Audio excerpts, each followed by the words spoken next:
My name is Grayson Ardies. I'm the State Director of Aeronautics for Oklahoma. I head up the Oklahoma Aeronautics Commission. We have a long heritage and a long list of airports in Oklahoma. We have 108 airports total in our system that we consider public airports, which are available to receive dollars from us and from the Federal Aviation Administration. Our airports provide almost $10.6 billion of annual economic activity. So that makes up 1/3 of the state's aviation aerospace industry, which, as we know, is the state's second largest industry with almost $44 billion of annual economic impact.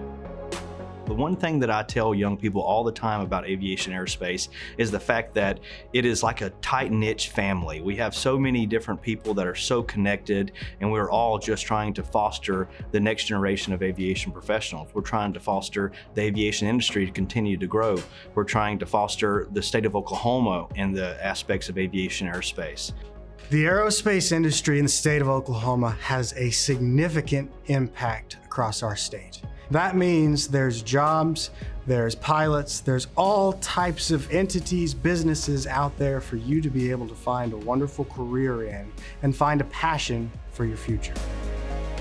So our airport system and the CareerTech system in the state of Oklahoma have a great partnership. We have 7 CareerTechs that have AMP programs that are focused on training up tomorrow's mechanics and skilled labor for the aviation aerospace industry, and they are very involved on our airports. I think all 7 work with airports on a routine basis. One of the great things that we have in El Reno is Canadian Valley CareerTech, the technology center. Our AMP mechanics, our flight schools, our avionics shops, and privately owned businesses, the ag sprayers, the doctors that fly jets out of our airport, they all rely upon the CareerTech system to supply the AMP mechanics, and a lot of times that's just right down the street. In today's world, we have some great programs that are available for offering. We have the AOPA, Aircraft Owners and Pilots Association. You Can Fly curriculum, which is in over 30 classrooms, 30 different high schools across our state.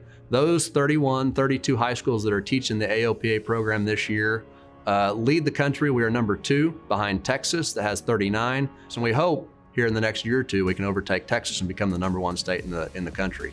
We have a business out at the airport called Aircraft Structures. It predominantly works on Cessna Caravans, and they partner really well with the CareerTech doing, sheet metal work and all that stuff. And I believe they even have a pipeline where, they'll put you through that training and they guarantee you a job when you get out and get to work there. And I know they've had great success with that program.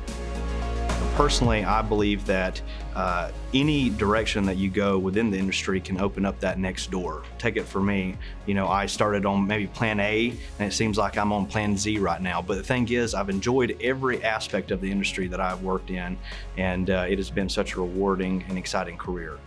There's one thing that I would leave young people with is have an open mind. When I came out of college, I didn't really know what I wanted to do. I started going to college, I wanted to be an airline pilot. I quickly learned that airline pilots and flying for days and days on end was not what I necessarily wanted to do, was not my niche. And that's the one thing that I would tell people is go find that job that you can wake up every day and really enjoy doing.